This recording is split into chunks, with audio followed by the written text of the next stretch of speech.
Déterminer la direction de Qibla n'est pas une science exacte. Certaines des premières mosquées comme celle-ci n'étaient pas exactement des carrés. Alors les chercheurs doivent trouver le mur de la Qibla et projeter de 90 degrés à partir de ce mur. Parce que les premiers bâtiments ne sont pas carrés, nous ne pouvons pas utiliser les parois latérales ou les parois arrière.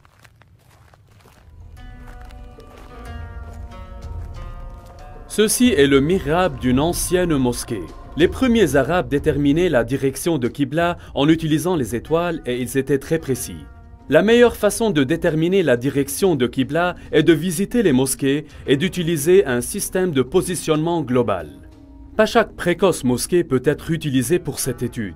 Beaucoup d'entre elles étaient totalement reconstruites en prolongation, si bien qu'il ne soit plus du tout possible de déterminer la direction originale de leur Qibla. Toutefois, un certain nombre de mosquées survivaient. Par exemple, il y a une mosquée appelée la mosquée des dieux Qibla à Médine. L'histoire de l'islam nous dit que celui qui menait les prières dans cette mosquée même lui a été dit du changement de la Qibla. Ainsi, il s'est retourné et a commencé à prier vers Mecca. La question est, à quoi il faisait face initialement? Les musulmans ont une réponse toute prête, en direction de Jérusalem. Aujourd'hui, la mosquée des deux Qibla fait face à Mecca, mais en 1987, la mosquée a été complètement démolie afin d'être reconstruite. Au cours du processus de construction, l'ancienne fondation a été révélée et ils ont découvert qu'il y avait un mur de la Qibla qui faisait effectivement face au nord, généralement vers Jérusalem.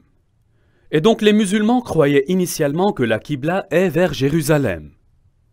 Il y a un moyen simple afin de mettre ça en test. Si nous revenons aux premières mosquées qui ont été construites où nous pouvons identifier leur direction de prière, nous pouvons les tracer sur une carte et voir si leurs lignes se convergent. Elles pointent vers les directions différentes. Elles pointent toutes vers Jérusalem. Elles pointent toutes vers un autre lieu. Après la mosquée des dieux Qibla en Arabie Saoudite, il y a 11 autres mosquées survivantes que nous pouvons examiner. Celles-ci sont situées en Chine, Égypte, le sud de la Jordanie et le Liban, le centre de la Jordanie, le Yémen, Israël, Irak, Jérusalem, la Cisjordanie et enfin le Liban. Si nous suivons l'ordre dans lequel elles ont été construites, la deuxième mosquée survivante a été construite à Guangzhou en Chine. Guangzhou est le nom moderne pour ce qui était connu par la ville de Canton. Lorsque Marco Polo est arrivé à cette ville en 1300 après Jésus-Christ, il a découvert plus de 100 000 commerçants arabes et persans qui y vivaient. Les Arabes faisaient du commerce avec les Chinois pour des centaines et des centaines d'années. Tout cela est bien documenté. Et Abi Waqqas, un oncle de Mohammed, a voyagé en Chine pour une mission commerciale.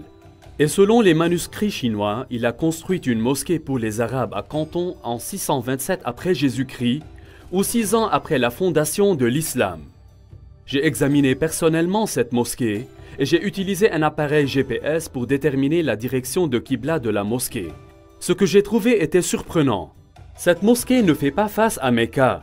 Elle fait face à 12 degrés au nord de Mecca, ce qui signifie qu'elle ne fait pas non plus face à Jérusalem. Sa Qibla passe au sud de Jérusalem. La mosquée suivante a été construite en 641 après Jésus-Christ, environ 20 ans après la fondation de l'islam dans la ville de Fostat, juste à l'extérieur du Caire. Cette mosquée a été reconstruite et agrandie plusieurs fois, de sorte qu'aujourd'hui la fondation d'origine n'est plus évidente. Cependant, une description du plan du sol original de la mosquée a survécu, et les dossiers islamiques nous disent que la première Qibla faisait face à l'est et plus tard a dû être corrigée vers le sud, vers Mecca. Le suivant bâtiment islamique survivant est le palais de Omeyyade construit ici à Umayma, dans le sud de la Jordanie. Vers 700 après Jésus-Christ ou environ 80 ans après la fondation de l'islam, la famille Abbas a construit ici une grande maison. Cette maison n'avait pas une zone spéciale pour la mosquée, plutôt les croyants s'alignaient ici dans la cour pour la prière. Cette maison a une direction de Qibla, mais pas en direction de Jérusalem. L'année suivante, une nouvelle mosquée a été construite à Baalbek au Liban. Notez que sa qibla ne pointe pas vers Mecca. Un an plus tard, les Omeyyades construisent un grand lieu impressionnant ici sur la citadelle à Amman en Jordanie. Cette mosquée se dirige vers le sud et Mecca est ici. Après quelques années, en 705 après Jésus-Christ, ou 84 ans après la fondation de l'islam, les musulmans ont construit la grande mosquée de Sanaa, dans la capitale du Yémen.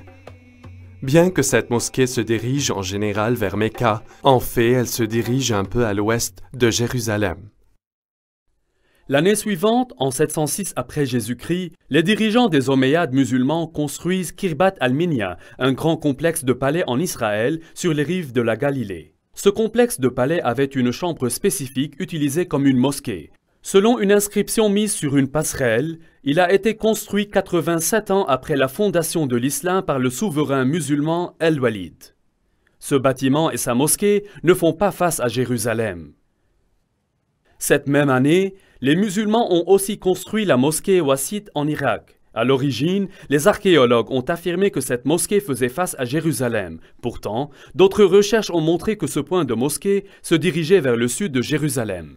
La mosquée suivante est la mosquée Al-Aqsa à Jérusalem même. Cette mosquée n'est pas le temple d'Homme, mais plutôt la vieille mosquée au sud de la coupole. Cette mosquée est déjà à Jérusalem, mais elle a aussi un qibla. Et il ne pointe pas vers Mecca. La mosquée suivante que nous atteindrons a été construite en 724 après Jésus-Christ, 103 ans après la fondation de l'islam. Celle-ci est la mosquée Khirbat al-Mafjar, près de Jéricho, dans la vallée de la Jordanie. Ce palais a été construit près de la fin de la dynastie des Omeyyades. En regardant le plan d'étage, nous pouvons voir que le palais et sa mosquée font face au sud plutôt que vers Mecca. Cette même année, une mosquée a été construite à Anjar, environ 58 km de Beyrouth. Elle a été construite près de la fin de la période omeyyade, et pas plus de 30 ans plus tard, elle est tombée en ruine et a finalement été abandonnée.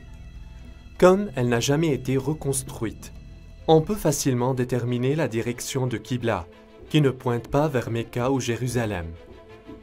Maintenant, nous allons mettre tout cela ensemble sur une seule carte. Le résultat est étonnant.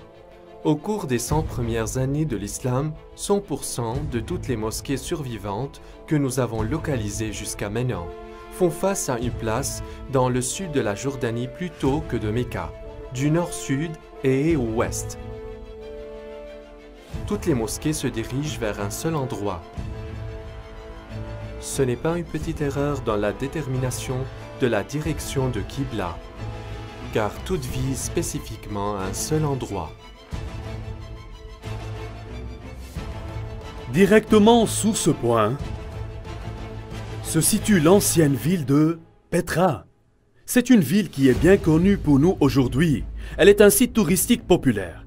Les touristes viennent de partout dans le monde pour admirer les grands temples et les monuments de cette ville. Serait-ce que Petra est la mère de toutes les villes décrites dans le Coran? Elle a été au centre des anciens pèlerinages arabes. Alors Petra pourrait être aussi le lieu de naissance de Mohammed et la ville fondatrice de l'islam.